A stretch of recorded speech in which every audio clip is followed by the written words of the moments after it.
গাছে গাছে সবুজ দেশ, গাছে গাছে সবুজ দেশ, গাছে গাছে সবুজ দেশ আমার সোনার বাংলাদেশ। এই স্লোগানকে সামনে রেখে আজকে সারা দেশে বৃক্ষরোপণ অভিযান চলছে। তার এই ধারাবাহিকতায় নকলা নালিতাবাড়িতে আমরা বৃক্ষরোপণ অভিযান অব্যাহত রেখেছি। আমরা বিএম শাবাব ফাউন্ডেশনের ব্যবস্থাপনায় আমরা আজকে নালিতাবাড়িতে প্রায় 1000 গাছ আমরা রোপণ করেছি, যেখানে ফলজ, বনজ এবং ঔষধি এই গাছগুলিকে আমরা বেশি প্রাধান্য দিয়েছি।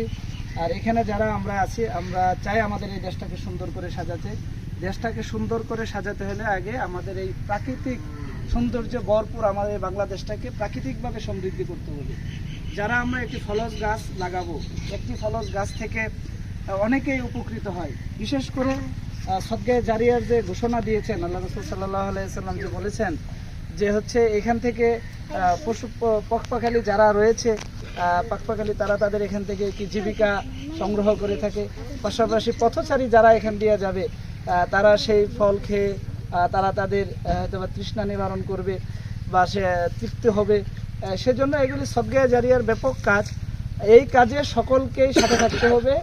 পাশাপাশি আমাদের সকল মানুষকে উদ্বুদ্ধ করতে হবে প্রাকৃতিক ভারসাম্য ফিরিয়ে নিয়ে আসার জন্য। প্রত্যেককেই আমাদের এই সবুজ শ্যামল বাংলাদেশ থেকে আরও সবুজ শ্যামলে ভরপুর করতে হবে।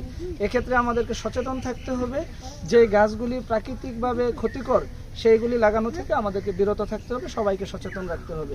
পাশাপাশি অত্র মাদ্রাসার যে সকল সম্মানিত উস্তাদবৃন্দ রয়েছেন, কমিটির সদস্যবৃন্দ রয়েছেন, শিক্ষক মণ্ডলী এবং অন্যান্য সদস্যবাহিনীকে যারা রয়েছেন, আপনাদেরকে বিনীত নিবেদন রাখছি, আপনারাও এই বাংলাদেশটি গড়ার জন্য, এই দেশটি আমাদের সকলের, আমাদের এই দেশটি গড়ার জন্য আমরা সকলে মিলে আসুন, আমাদের এই বাংলাদেশটিকে সুন্দরভাবে গড়ি। আমাদের এই বাংলাদেশটিকে সুন্দরভাবে গড়ার জন্য আমরা বদ্ধপরিকর হই। আমরা আল্লাহ রাব্বুল আলামিনের কাছে সেই আশাবাদ ব্যক্ত করছি। তোমাদেরকে নিয়ে আমি একটি স্লোগান দিতে চাই, তোমরা সবাই স্লোগানটি দিবে। আমি বলবো, গাছে গাছে সবুজ দেশ, গাছে গাছে সবুজ দেশ, গাছে গাছে সবুজ দেশ, গাছে গাছে সবুজ দেশ, গাছে গাছে সবুজ দেশ, গাছে গাছে সবুজ দেশ। সবাই বল আলহামদুলিল্লাহ, আলহামদুলিল্লাহ, আলহামদুলিল্লাহ।